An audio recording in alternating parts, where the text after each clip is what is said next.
Good afternoon, everybody, or good morning, good evening. I don't know where everybody is, but we do hope that given how many countries and regions are represented at the BAM conference this year, that we probably have people connecting from different time zones. So a very warm welcome to all of you, and especially to those who perhaps have had to stay up late or get up really early to be part of this session. It is my absolute pleasure to welcome you to this session, as well as to welcome the rest of our panelists. We will shortly introduce ourselves to you. My name is Martyna Śliwa. I'm the Vice Chair of BAM for Equality, Diversity, Inclusivity and Respect, as well as Professor of Business Ethics and Organization Studies and Associate Dean for Ethics, Responsibility and Sustainability at Durham University Business School in the UK. Please let me pass on to Professor Stephanie Decker to introduce herself as well. Hello. Just to follow on from Martina, we're really pleased to be here today. We're really pleased to have a great panel for you today, and we're looking forward to your questions. As Martina already said, my name is Stephanie Decker. I'm based at Birmingham Business School, where I'm Professor of Strategy and also Deputy Dean. And I get to pass over to two of our fantastic panelists who will also be speaking today. I think we first go to Professor Amon Narciso-de-Barros. Hello, good morning, everyone. My name is Amon Barros. The Narciso always makes things a bit harder for everyone who's not from Latin American countries. I'm from São Paulo, School of Business Administration in São Paulo, as the name says, and I'm Professor of Organization Studies here. And good morning, everyone. My name is King Omihe. I'm a senior lecturer at the School of Business and Creative Industries at the University of the West of Scotland. And I'm also the Associate Chair for Research Impact. And I also hold the position of Chair of African Studies at the British Academy of Management. It is indeed a big pleasure to be here today and look forward to a fruitful conversation. Thank you. Thank you very much, and I'm sure that people have still been joining during those introductions. So we'll be speaking for a while now, and there will be a chance to find out who everyone is. I'm going to speak for a few minutes to introduce you to this overall initiative, the guide, why we are doing this, how this fits within what we do at BAM altogether, and what we are hoping from this guide, but also from today's session. So. BAM is this, to my mind, is a very, very special scholarly association, very, very strongly committed to supporting its members, the scholarly community of business and management scholars, both within the UK, but also in many, many other countries across the world. And we have this very strong practical ethos. We want people to know that the kind of daily and also more strategically important matters that people are dealing with, BAM will be coming forward with support, with ideas, with leadership. And we have our strategic framework. I invite all of you to have a look at BAM's website and have a look at our strategic framework, the principles that BAM follows. And one of them is equality, diversity, inclusivity, and respect. And there are also different areas in which we are active, and that is, for example, one of them is research and publication. We support researchers, we support educators, we support engagement. There is a lot we do for our members, regardless of what their roles are within business schools, regardless of what their daily preoccupations are and things that they would like to have support with and advice on. And this DTC guide sits as part of this work and as one of a number of initiatives which BAM has been launching and leading on. To give you some examples, a couple of years ago, we launched the BAM Guide to Inclusive Organizing of Academic Events. We have also been have a number of other strategic priorities at the moment, for example, well-being, and we seek to offer guidance to schools of business and management in terms of supporting faculty well-being in the near future. So we are very much up to date with what key concerns are within schools of business and management, and with what our members, we believe, would welcome guidance on and advice on.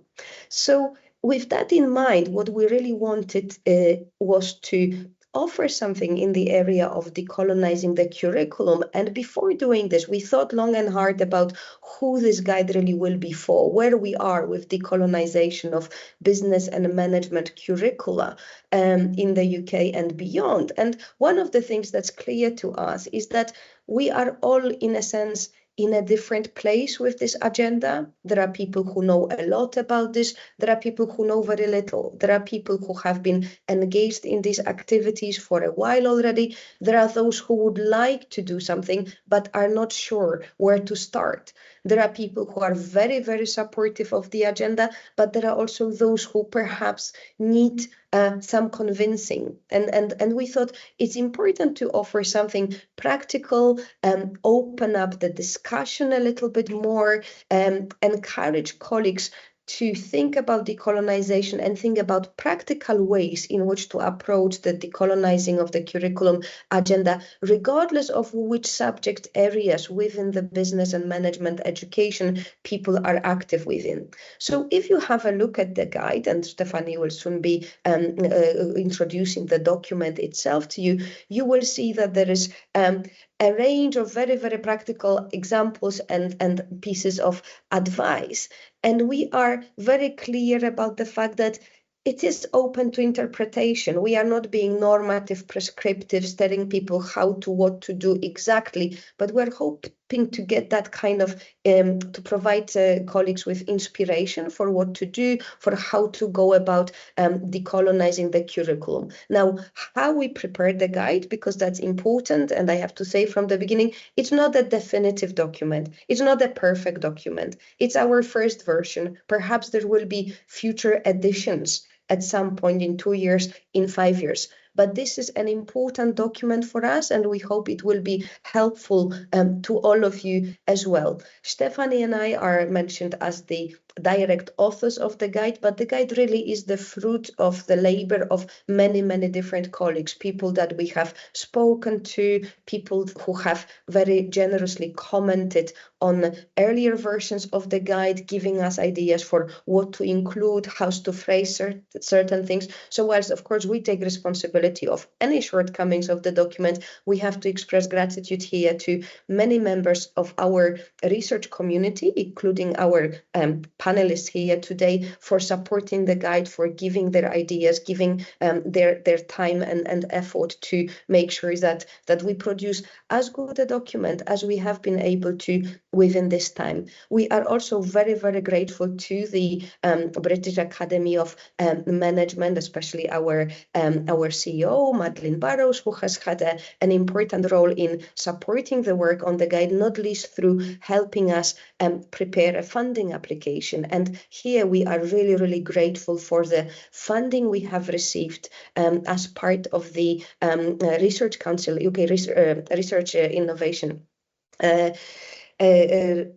funding for scholarly associations to promote projects that are connected to equality, diversity, and inclusion, because this additional funding has really made it possible for us to launch the guide in a big way later this week at the conference, to be able to have copies of the guide available to you in print. You will see that if you are attending the conference in person in the coming days. But really, what I would like to say before I finish and pass on to Stephanie is that what we would like you to do is to engage in this session actively. Please add your comments, add your questions to the discussion section. It will be all very valuable to us to both hear your opinions, your views, also to get your ideas for what we could do perhaps differently next time, or what you appreciate about the things that we are doing now and saying today. There is the discussion forum available as part of this session, and we will be very, very keen to answer any of your questions or respond to your comments when we are finished with the introductory part and with my with our panel. So without further ado, please let me pass on to Stephanie, who will be speaking to you directly about the guide. Thank you for now. Thanks, Martina. You should all see now, I think, a copy of the guide in the big streaming window. I think we will also share a link for where the guide is on our website, on the BAM website. So you'll be able to go there, have a look yourself. You can download this as a free PDF. And as Martina said, if you're joining us in Nottingham from tomorrow or Wednesday, we will also have print copies available, but primarily, as is normal now, we have online copies that will remain freely available on our website. So this is the guide that, as Martina said, has been sort of the fruit of our labours, but very much also the fruit of the labours of a very large community, both in the UK and beyond, discussing issues around decolonisation, not just of the business school curriculum, but far more broadly. However, we did feel it was very important for the business school community, largely because, well, we're a very large community in the UK and beyond. We have very international staff, very international students, and to some extent, perhaps decolonisation can be associated more with perhaps humanities or other subjects rather than business, when really we feel business is an area where we should really consider decolonising and should start these considerations, I think, in different disciplines and within school structures. And those considerations really led us to promote the idea of a guide that very much is intended to follow the BAM spirit. That is, that we aim to be very inclusive, that we aim to communicate to our membership. And as Martina said, it is our first draft. We look forward to your comments, and we have definitely a lot of time for question, answers, and further discussion with you as the audience and also with our panelists going forward. So I'll briefly take you through the guide. Obviously, this is our cover page. If we could move on to the table of contents to give you a bit of an idea, if you're not already having it open. So the guide really is very much intended to serve as an introduction. So we're really trying to open up this debate for the largest number of people, for our members, for people beyond our membership, to really, to some extent, allow people to engage with a discussion, that you may have some people are far more engaged than elsewhere. So we start with key points and basic principles, largely to ensure that everybody has a chance to sort of understand the language surrounding decolonisation, the different approaches to decolonisation, so it's not like this is in any way definitive. And we also want to answer some questions around why decolonising the curriculum is important in our view and why it's important for business schools. So the guide goes into detail here. Obviously, through Martina's leadership, this is very much part of our equality, diversity, inclusivity and respect agenda. So for us, that's very much an entry point, again, not the only one. My role at BAM is for research and publications. So research and publication, similarly, we have discussions around decolonisation. Our guide here perhaps focuses a bit more on the curriculum, as you can see from the later sections. We also try to sort of engage with the question of what happens beyond faculty, and also what are the current debates around decolonisation and the pros and cons. So the guide really tries to open up a broader debate to you, whether you are very knowledgeable, in which case, this might just be an interesting place to look. And if you're not so knowledgeable, hopefully for you to be able to join these debates, which we believe are very important. If we could go to the next page, please.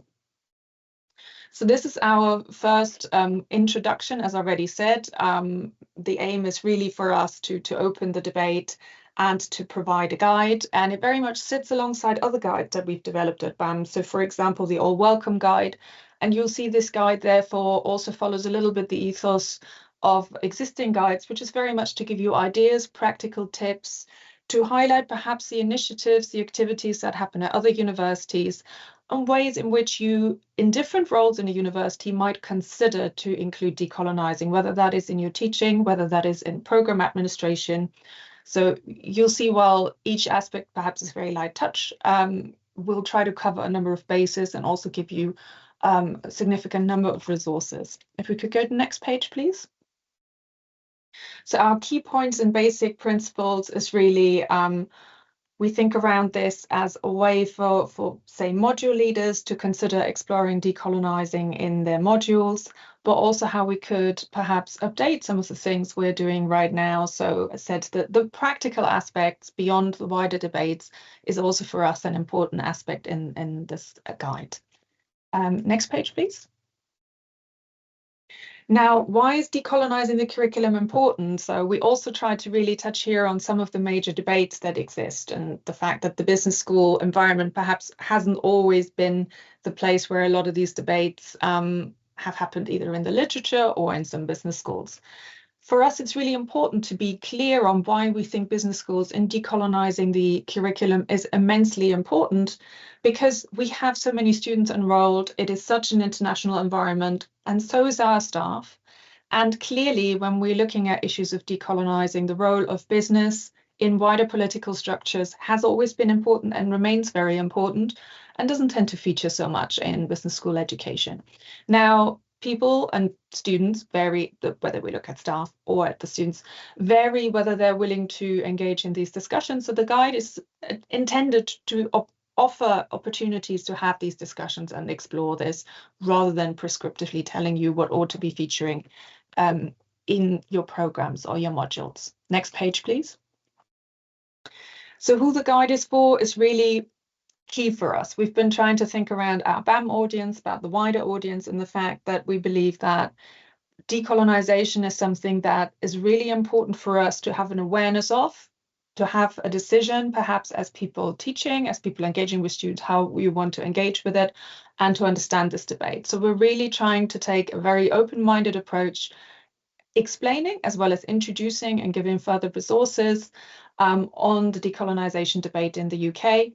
And again, as I said before, a lot of it is trying to focus on practical ways, tested approaches, how you can start engaging with the decolonization debate, get input from your students and from your colleagues.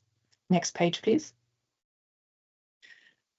As I already said, and I'll probably move on quite quickly. So there are various different approaches to decolonizing, and there's a broad literature on this. For us at BAM, we're very interested in this from the perspective of the equality, diversity, inclusivity, and respect agenda. This is by no means the only way of approaching decolonization.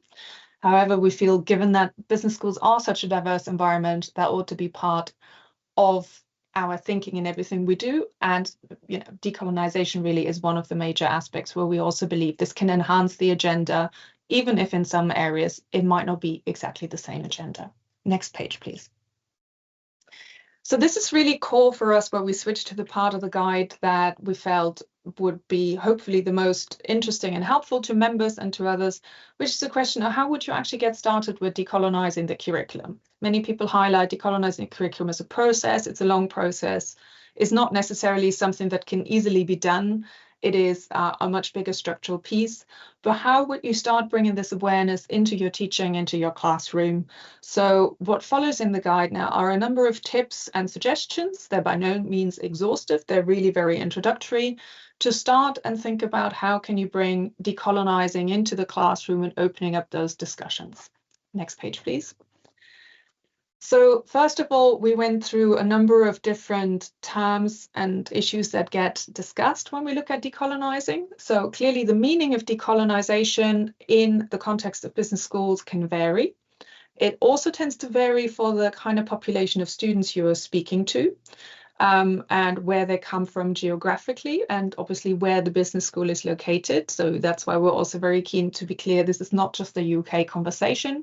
So decolonization takes different forms, and it's more about a process of inquiring into the knowledge that we hold and how we produce that knowledge. Coming to our next point, knowledge production, to kind of start reflecting on where the knowledge that we teach comes from. And that's a large part of decolonizing curricula and of the wider debate. We also wanted to touch on a couple of pedagogic approaches. Some of the standard ones we see a lot in business schools, starting with perhaps case study teaching. Very often what we find with the case studies we have available, they tend to be quite Western. They don't necessarily are very diverse. And that's perhaps an aspect that is very easy to begin addressing and asking ourselves the question of, do we always need to do things about Apple, Coca-Cola, or could we really kind of reflect a little bit more the students we're teaching, maybe our own background in the sort of cases we use, if we use cases. It's just a very common approach. Also, external speakers. We do like, I think, generally, where we can, to get external speakers to give the sort of sense of the work environment in the classroom. Who are we inviting? Do we have the right context? contacts, but also the right context in terms of who do we want to have in the classroom and do we vary this appropriately? Obviously, that is a lot of work, but it's worth thinking about. There's been a lot of work on reading lists, you know, discussions around why is my reading list so wide, for example, as well as the disciplinary knowledge, where does it come from? It's not necessarily about solving all the problems, but maybe opening these as questions. And these are some of the key things you will find in the discussion. Next page, please. We also kind of felt we should briefly touch on different subjects, because we find in certain subjects, when we have discussions with colleagues, there are concerns about it doesn't fit my subject. And we try to give you, particularly also in at the end, some examples of how decolonization has been made relevant in teaching a variety of different business subjects, which I think is something that, you know, perhaps as a business school, we need to have more discussions about, or as business scholars. Next page, please. And then really a key aspect of the decolonization agenda is to think about how to work with students. And we feel that goes beyond the classroom, that can also form part of regular curriculum review activities, module review activities clearly, and questions of how do we include students in the process. Some universities are exploring, for example, having interns and bringing students into this process of questioning the knowledge and how we teach to make this less of a top-down activity. Next page. And the following page, please, because this is one of the. So coming to the end of this, we also wanted to give a bit of space to the criticisms of decolonizing the curriculum, because clearly this has also been discussed, and certainly in the activities that we've seen in our universities, people will also challenge and bring in views from often, you know, all sorts of contexts where they're saying, yeah, but that doesn't really apply, it's not really relevant here, and really this is far too simplistic. So we felt it's worthwhile highlighting that this is not a thing that people implement and then it's done. Not only is it a process, it's also something that is debated, and that's why we also hope to have a good discussion with our other two panelists coming from perhaps slightly different perspectives on this. To consider that decolonizing is an ongoing process, hence Martina said, perhaps this is only the first version, but it's one where we hope to open the discussion at BAM around how we should be decolonizing the knowledge we teach in business schools. So if we go to the next page, you see it's a quick conclusion, but if we could move the page after, probably more important is our further resources page, and you'll see there is a lot. Again, by no means exhaustive, but hopefully an interesting place for you to start exploring the debates, the different positions around decolonization, and also a little bit the aspect where we feel standing on the shoulders of giants. Our guide seeks to be an easy introduction to concepts, ideas, and contributions that colleagues have made in this debate. So really, we hope to open up these kind of discussions to more people through the guide. So that's the quick run through of the guide. You should have a link to this for you to explore yourself. I think we can close the preview window now for the guide. Thank you. And then we're really pleased to go to what is, to some extent, perhaps our second part, which is our two panelists, Amon, who already said he is coming from Brazil. Amon very generously provided us with also feedback on the guide. And obviously, Brazil is one of these countries where business schools have reflected quite a bit on decolonization. And we look forward to his views and some of his comments that he's going to offer us to the perspective of the guide, which, let's face it, we're UK-based, so it does have a strong UK angle, but we wanted to ensure that we highlight that, yes, decolonization happens in a global context. So thank you very much, Amon, for joining us today and for helping us think about the more global and international aspects of this topic. Thank you, Stephanie. And thank you both for inviting me to speak a little about decolonization in the context of this very thoughtful guide, who will help, I guess, legitimating efforts not only in the UK, since some of the efforts are the same everywhere, but also globally. King, it's a pleasure to share this panel with you, and I look forward to listening to you as well. So Professors Martina and Stephanie have crafted an informative and comprehensive guide on decolonizing the curriculum. I believe it serves as a crucial resource for educators. It also reflects an important element of their personality in a way, I guess, which is showing people how to navigate around or sometimes over some of the challenges that power structures impose on people who want to challenge them. So their approach, I'd say, or the approach the guide suggests, and they have been heading, is very thoughtful, and also I believe it's very practical, since it provides tools, but also some ways around very quick wins, I believe. When brought into the context of education, decolonialism is often mistakenly perceived as nice or a nice initiative, something that is nice to have. However, as I believe the guides shows and suggests all the time, it is also an inherently antagonistic process.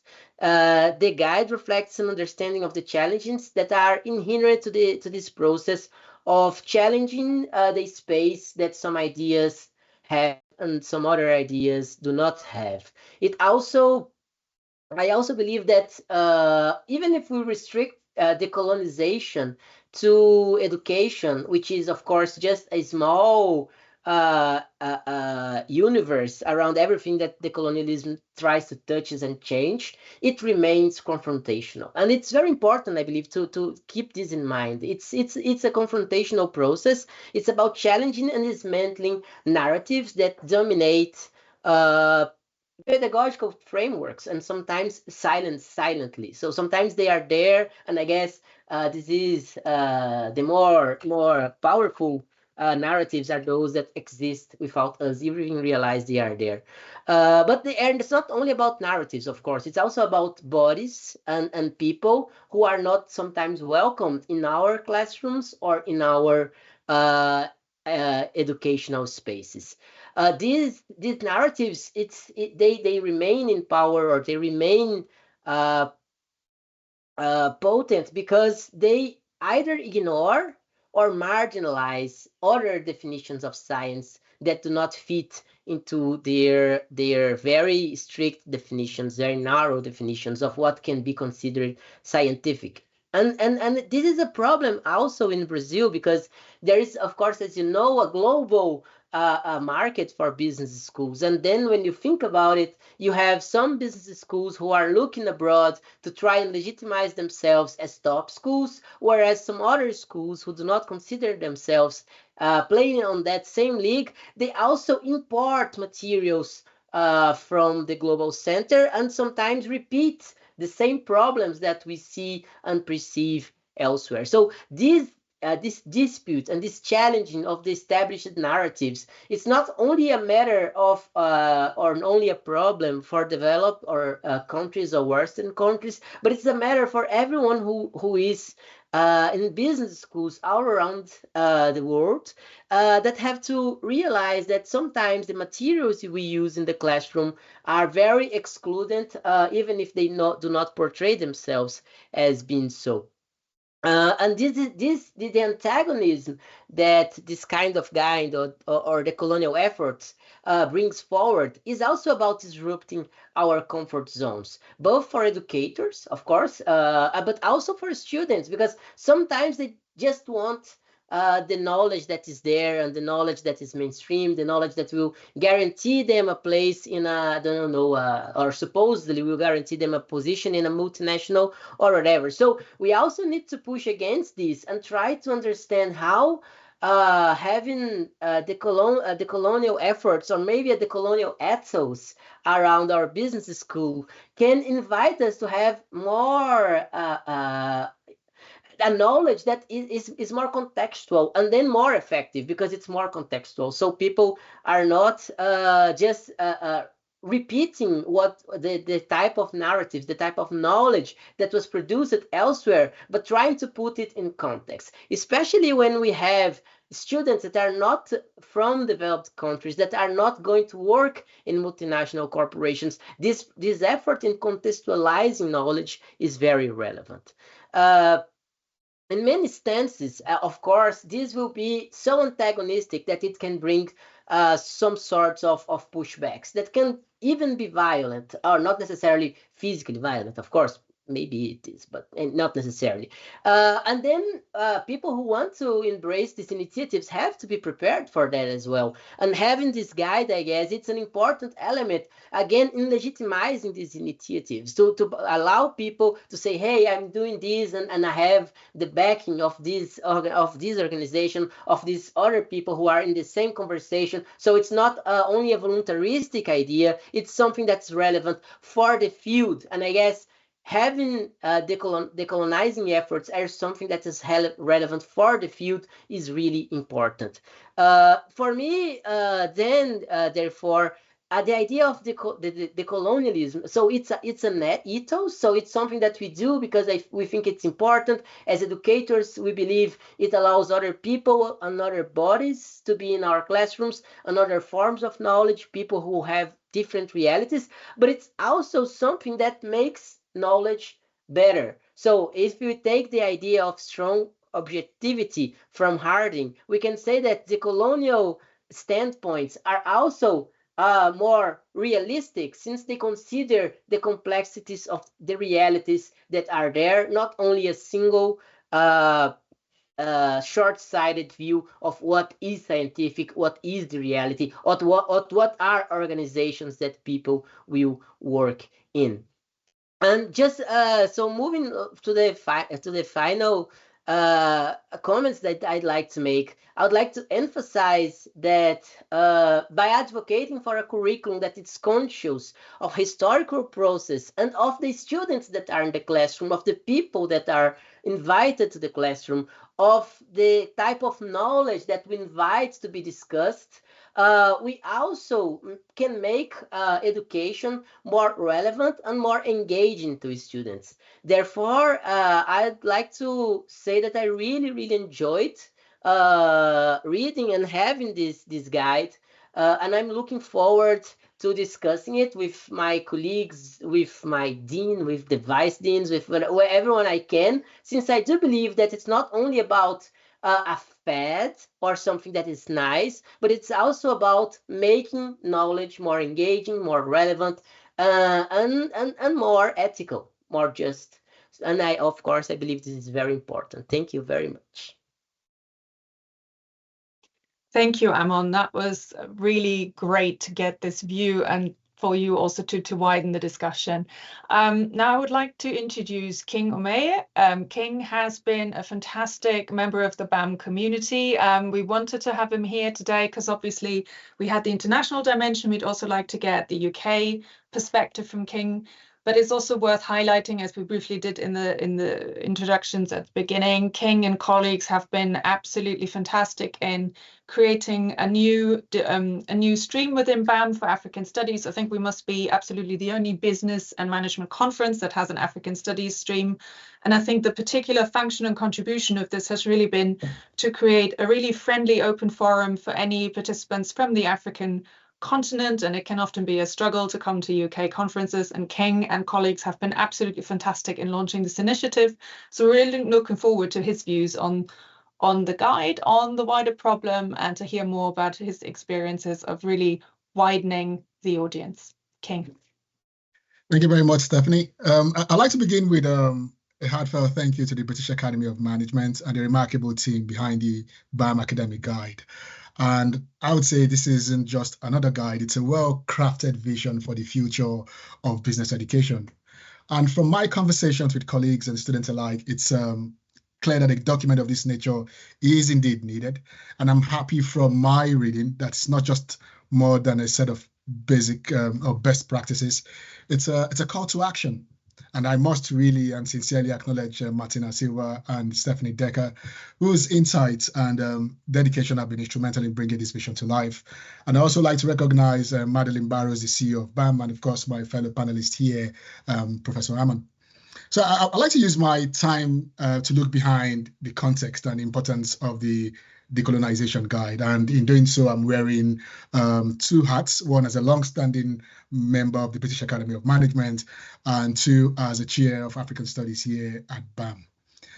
I think firstly, we can all attest to the fact that that business management is rapidly changing. And if you look at the traditional educational models, which have been long focused on profit and shareholder value, those kind of things that we do already know or have known are increasingly being challenged. And on current evidence, this suggests that taking on its own new paradigms are emerging, ones that emphasize sustainability, social responsibility, ethical governance, and like Stephanie mentioned, new processes of knowledge development. But again, it appears, and I believe that today's students, and indeed tomorrow's leaders, are seeking more than just career advancements. They are eager to contribute meaningfully to the society. And I think the BAM Academic Guide meets these needs heads on by offering a framework to develop curricula that is both rigorous and relevant. I think this is an important issue for the moment, and of course for the decolonization of business schools. And it is directly relevant to the questions that we want to ask today, what indeed can be done. And but yet, I think the guide is not just a roadmap, it's a clarion call to rethink our approach to decolonization. And in my discussions with peers and students alike, I think a common thread often emerges. What kind of leaders are we aiming to cultivate and nurture? Are we preparing our students to tackle the complex challenges of our time regarding climate change, social inequality, technological disruption? But again, are we equipping them to just be successful? And are we taking into consideration the need for them to be ethically responsible? So I think to truly meet these challenges, I believe, just as the guide does, we must be able to embrace a new approach to decolonization. And this means integrating principles of sustainability, ethics, social justice into the core of our teaching and our research. And we need to move away from those traditional isolated approaches and adopt a more holistic and interdisciplinary model that reflects the interconnectedness of today's global economy. And of course, this is where the British Academy of Management plays a crucial role. I think from my perspective, BAM is well positioned to drive this change and of course, set new standards for excellence in management education and of course, for decolonization. And I know that the BAM Academic Guide is indeed a testament to this commitment because it really offers a clear path for business schools to enhance their academic offerings and engage with industry in meaningful ways. But again, as I've discussed with colleagues over time, it's not just about having a guide, it's about that collective effort to bring these ideas to life. But again, I think we also need to be cautious because the job is not yet completed, and to fully realize the potential of this incredible academic guide, we must be able to embed its principles into the core fabric of our business schools. And again, this requires that concerted effort from everyone involved, educators, researchers, practitioners, and policymakers. Again, we've seen how innovative teaching methods such as experiential learning and real-world case studies truly engage students and foster critical thinking. I think we need to expand on these methods and challenge students to think creatively and again, solve real-world problems. I think that's where the trade-off comes into the picture because we must build that academic environment that celebrates diversity and inclusivity.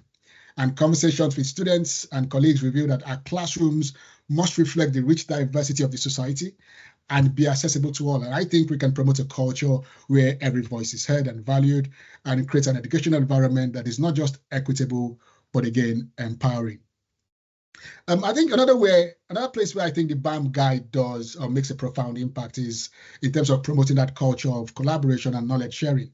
And if you look at today's higher education sector, no business school operates in isolation. And from my discussion with colleagues and industry leaders, it's clear that building stronger partnerships across academia, industry, government, and civil society is crucial. And it's through this that we can drive more meaningful research impact and develop innovative teaching practices, and of course, better prepare students for a very rapidly evolving world. So let me kind of draw out on what I see is perhaps some important parts of the guide. I think firstly, the guide underscores the importance of creating a more inclusive and diverse academic community. And when I speak to international students and many of those from Africa, many of them have expressed that desire for business schools that reflect the diversity of the world they live in so that it kind of resonates with them. So we, on that note, have to build that responsibility to ensure that our students feel welcomed and valued regardless of their background. And this means developing programs that attract a diverse student body, providing support for underrepresented groups and crafting curricula that represents a broad range of experiences and perspectives. Then secondly, again, I think the guide also highlights the need to address ethical and societal challenges in business education.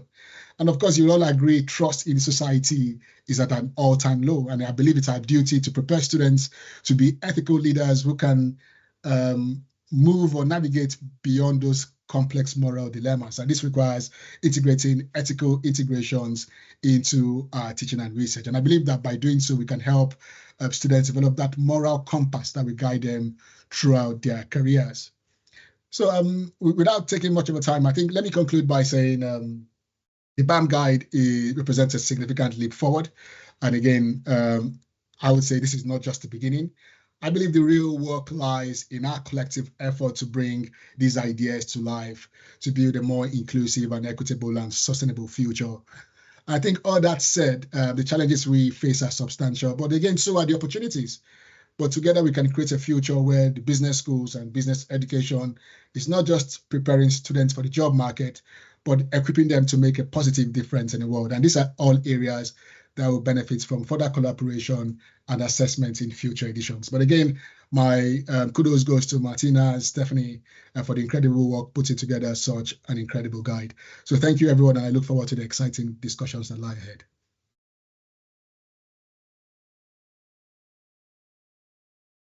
Thank you very much. That's really fantastic to hear these views. I think we would like to also include our audience, which unfortunately we can't see, but I understand we have a discussion forum available. So Martina, would you like to take over and look at some of the questions we've had?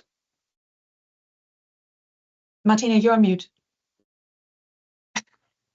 Mute and unmute. One would have thought after so many years of doing that, one wouldn't have made the same mistake time and time again. But no, consistency is there. Thank you so much to both Amon and King for your really, really kind words, generous words, but also for your insights and for saying things which I must say I probably haven't thought about before while Stephanie and I were preparing the guide. So it's been really, really helpful for us to hear from you as well. And absolutely we are thrilled to hear that you are happy with the guide and that it has your approval. So for the benefit of the audience, we didn't know before what Amon and King were going to say. So here is a phew relief. They like it. We can move on. And I can see we have a question, and we don't see any questions than those which Nia kindly has put in the chat. So we have a question here from Katie. Hello, Katie. Lovely to have you in the session. Thank you so much to all the panel for platforming this important issue. What would be the 2 things we should do if we want to introduce a Decolonizing the Business School curriculum initiative in our own school?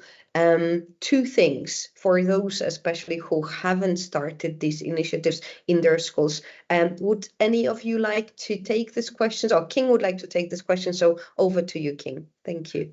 Well, I think that's a fantastic question. I think it's thank you, Katie, for raising this crucial question. I think for me, there are perhaps 2 ways in which we can kind of create that inclusive and relevant environment. I think first is by kind of conducting a comprehensive curriculum audit, because by evaluating the current curriculum to identify areas where perspectives from historically marginalized or non-Western viewpoints are underrepresented, we can have perhaps a holistic view of where there is perhaps a shortfall.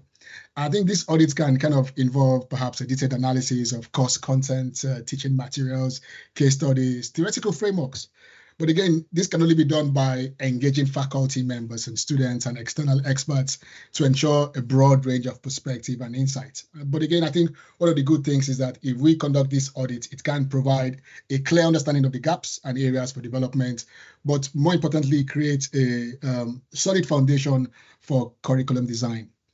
Then I think the next step should be based on that audit, based on the findings of the audit, work must be put in place to ensure collaboratively that colleagues are redesigning curriculum to integrate the diverse perspectives and address any identified biases. This involves updating course or module materials to include non-Western theories, like Stephanie mentioned case studies and business practices.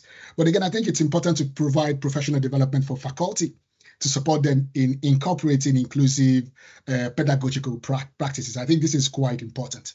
Then beyond that, encourage an ongoing dialogue about decolonization within the school and create mechanisms for continuous feedback, and so that this can be adapted to the curriculum to ensure or reflect an evolving stance of understanding of perspectives. I'll stop at this point. If it's okay, I'd like to also briefly comment on this because I think it's an important question. I completely agree with King. I think there's lots of different ways in which you can get started, and the question is really which will work best in your school, in your environment. So if anything, I would suggest, yes, you need to definitely engage with students, but also engage with the senior management, because I think getting the senior support is very important. And people made comments, I think it was King again, saying, no, it looks like a nice to have, or Amon said the nice to have, I can't quite remember, but it isn't just the nice to have. And if anything, having a strong decolonization program, certainly in the experience at Birmingham, has been very successful in the context of accreditations. So I think we shouldn't undersell ourselves and shouldn't just say this is grassroots. Of course, it's a grassroots initiative. That doesn't mean that the senior management cannot and should not support that. And that's, I think, an argument. It's always worthwhile making that very strongly to ensure the support is there, the feedback mechanisms are there, the broader buy-in is there. Thank you, Stephanie. I'd like to come in as well. There is one more thing that I would like to suggest for a school, especially an environment where a decolonization of the curriculum agenda hasn't kind of taken off yet, is to start from reflecting on, even if we are not anywhere particular with the implementation of the agenda yet, because it's the beginning, is to think about where we are with our overall standpoint, with take on it. So are there many colleagues already who we think are going to be supportive, or is it something that people haven't heard much about before? So like with any kind of educational experience or educational initiative, I think developing and implementing decolonization of the curriculum is a big project of organizational learning. And first of all, we need to reflect on where we are as learners. There are some colleagues who are fairly fresh, so to speak, learners, other colleagues who are more advanced, other are willing, other are reluctant. And I would say, in a similar vein to what King said, do an audit of modules. It's almost like do a kind of mental audit of where people might be with that, and then try to adopt any approach to the kind of attitudes, level of knowledge, level of enthusiasm that people have in the school. Because preaching to the converted requires one type of approach, or trying to convince those who are feeling that they are too busy or altogether not so inclined, it will require different approaches. So I think that's the kind of thing to also really think about as an important action before we start, where we are, who is it who teaches currently in the school, and how open are people likely to be towards the agenda. I can see there are more questions in the chat, so let me just read the next one and then see who would like to say. A question from Edward Thompson. Thank you very much, Edward. Thank you for the presentation. The question is, early decolonization literature traditionally includes challenging neoliberal capitalist forms of economic organization. This seems lacking in how it has been adopted in stronger economies and business schools. Do you see this as an important part of the decolonizing agenda? Would like to take the question. Thanks, Edward. Amon? Can I start? Yeah, Amon Yes. is smiling. So I believe there are many dimensions there, of course, but I would start by saying this. Of course, not everyone who wants to decolonize is anti-capitalist or anti-neoliberal, however you understand neoliberalism, because there's also this problem, right? I mean, what does it mean to say this is neoliberal? Because in a sense, our business schools are in a way neoliberal or pro-capitalist. So what I'd suggest personally, is that there is an ethical dimension, as I mentioned, towards decolonialism and decolonization, which is understanding, for instance, who are your students, where are they coming from, and where are they going since once they graduate. And I guess that even if you work in a top elite business school, you realize that the trajectories of our students are usually go usually way to very places, many places, and way beyond what neoliberal economies would suggest. So I'd say that even if we want to remain within the capitalist neoliberal boundaries, if you want to be truthful to our students, we need to consider that not all of them are going to work in a neoliberal economy, or at least they will be in a neoliberal economy, but not necessarily in a neoliberal organization within that economy. Therefore, I'd say that if we are thinking about the business school and education, which is a very restrict way of looking at decolonization, we can embrace it and say, well, I'm not like against necessarily capitalism. What I'm suggesting is that we have more paths open for our students to walk through if they want. Thank you, Amon. I mean, I think it's an interesting point, and that challenging traditional capitalist and neoliberal forms of organization, I find that's very much part of the discourse in business schools. I think the question is a little bit, do you see that implemented in the current environment? I think that's probably something that is, I wouldn't be able to point to any situation where I've seen that implemented, but I would say that there is a diversity of views, as Amon says, and people who feel actually we should be taking a stronger anti-capitalist view through the decolonizing agenda. And this is really, I think, part of what we try to be clear about, that it doesn't mean the same thing for everyone, and there are different communities who think decolonizing should be more radical or less radical, and these are all perfectly legitimate forms of the decolonizing agenda. So it's by no means a very, integrated, coherent frame. Actually, it is a frame that asks of you to be more critical and to, consider the basis of your knowledge and the basis of the institution structures we work in. So again, I think it varies how different schools deal with that. I think another interesting aspect is the question here by Sumita Ketka, who highlights that she finds decolonization often quite top-down.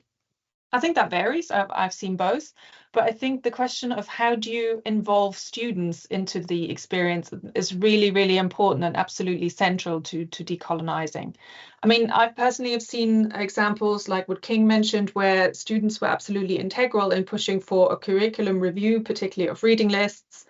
And it was a very structured, very cognitive involvement of the students.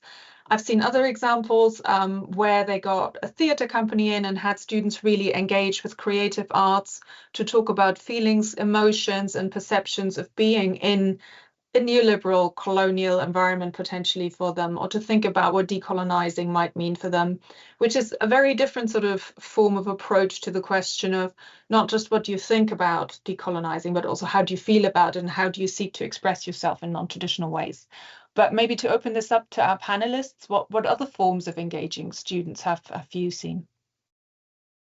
I can give an example of what I think is really excellent practice at my university, Durham University, and this includes the business school. The university actually invests in decolonization of the curriculum interns, and each department as well as each faculty separately has had decolonization of the curriculum interns, student interns attached to every department for the past couple of years. What this has meant is simply is also recognizing that decolonization of the curriculum effort is work, is real work, and students, when they contribute to this work, they also can receive money for this, and we have, and I think that's really fantastic way of also of recognizing that this effort, this work is important, it's valued by the institution, and it's also a great way of incentivizing students to get involved. It's obviously a line on their CV, but it's a way to develop skills, to and to co-create decolonization of the curriculum projects that are relevant to their department, work together with academics in their department. So that's another initiative. And I do acknowledge that not every university, not every business school in the current climate is in the position to invest in this particular way in the decolonization of the curriculum work. But now it's kind of back in a way to where we started earlier with top schools, with neoliberal business schools. Perhaps one aspect of the fact that we do have resources in business schools and in universities could also mean that we can also invest in student development this way and engage them in curriculum, in decolonization of the curriculum that way. I'm not sure who else would like to come in, or do we want to take another question now? I'm thinking maybe we have quite a few more questions after Sumita Keka's great involvement. We have a quick question here for Amon from Katie. Can you say more about what you think is the biggest challenge in actioning the decolonizing the curriculum agenda? So to me, very quickly, there are two very big challenges. One is that we live in a system that is patriarchal and supremacist, like white supremacist, but silently. And then bringing these topics forward and showing up how many authors are white men, how many authors are from the global north. It's a problem because it's like challenging everything that people believes or everything people knows. But also, and secondly, I'd suggest that, and very briefly, of course, that the second challenge, very connected to this first challenge, is that most of the knowledge that is accepted as mainstream, as legitimate, whatever, reproduces these structures silently. So a challenge is to show how these structures are present within the knowledge that portrays itself as neutral. So I'd suggest, for instance, visiting Victor Ray's work on racialized organizations that shows how these racial structures are reproduced within our schools and every other organizations, even if we do not realize they are there. Of course, it's the same for every other power structure as patriarchy and classism and whatever. Thank you, Amon. I think we have two more questions and we realize we are nearly out of time. So maybe if I could very quickly give you both questions. The first one is by Mariana Bogdanova. How do we begin to address the multiplicity of international students coming to the business school? Which I think this is a great point. There's some with personal development goals. They want best practice, most developed countries. Others want to drive change, implement relevant frameworks. I think we touched on a lot of these issues, but only very tangentially. And they want to do things relevant to their home country context, which may require more critical discussions about Western-centric frameworks, their applicability. And just in the interest of time, I'm very sorry about this. We also have a comment from Ali Rostron. I wonder how far and how successfully we can decolonize the curriculum without also decolonizing research and especially publication structures. So slightly different, but still connected. Would anybody like to pick one or both questions? Yes, King.